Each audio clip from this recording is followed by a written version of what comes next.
కుంభరాశి నవంబర్ మాసం 2025 సంవత్సరం మాస ఫలితం ఎలా ఉంటుందో వివరిస్తున్నాను, జాగ్రత్తగా వినండి. మీ కుంభరాశిలో రాహు ఉన్నాడు. వచ్చే సంవత్సరం కూడా చివరి వరకు ఉంటాడు.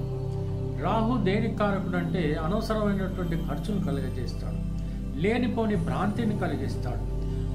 రకరకాలుగా మీరు ఖర్చు పెట్టేయటం, ఆ తర్వాత ఆర్థిక పరిస్థితి చాలా టైట్గా అయిపోయిందని బాధపడటం, ఇలాంటివన్నీ కూడా జరుగుతాయి.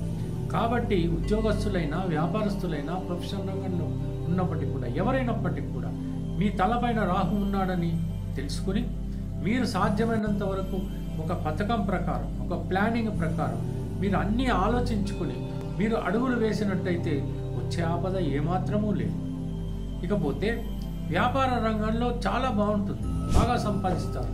కానీ స్పెక్యులేషన్స్, జూదము ఇటువంటి వాటిల్లో వెళ్తే చాలా ఘోరంగా దెబ్బతినేటువంటి అవకాశాలు ఉంటాయి.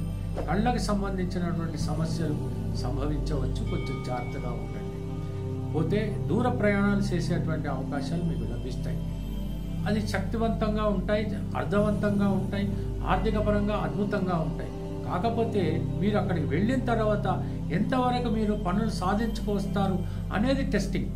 అది కనుక మీరు చేయగలిగితే మీకు కలిగేటువంటి లాభాలు చాలా ఉంటాయి. ప్రొఫెషన్ రంగంలో ఉన్నటువంటి వాళ్ళు కూడా వీళ్ళకి సబార్డినేట్స్ కానీ సుపీరియర్స్ కానీ మీరేం చేస్తారులే అన్నట్టుగా మాట్లాడతారు, కొంచెం వెకిలిగా ఉంటారు. కానీ మీరు నిరూపించగలిగితే మాత్రం ముక్కున వేలు వేసుకుంటారు, శుభకార్యాల్లో పాల్గొంటారు, విందు వినోదాల్లో కాడుకుంటారు. అక్కడ ఏమవుతుందనంటే కొంచెం అనవసరమైనటువంటి ప్రసంగాలు చేసి అవమానం పాల్పొందేటువంటి అవకాశాలు. మితంగా మాట్లాడండి, గౌరవాన్ని పొందండి. ఆ రకంగా మీరు ఉన్నట్టయితే ఎటువంటి సమస్య లేదు. నూతనంగా కొత్తగా వ్యాపారాలు ప్రారంభించాలి అనుకుంటే మాత్రం ప్రారంభించండి, వచ్చిన ఆపద ఏమీ లేదు. కాకపోతే భాగస్వాముల విషయంలో చాలా జాగ్రత్తగా పరిశోధించి ఆ తర్వాత మంచి ముహూర్తం చూసుకుని ప్రారంభించండి, మంచి లాభాలు కలుగుతాయి.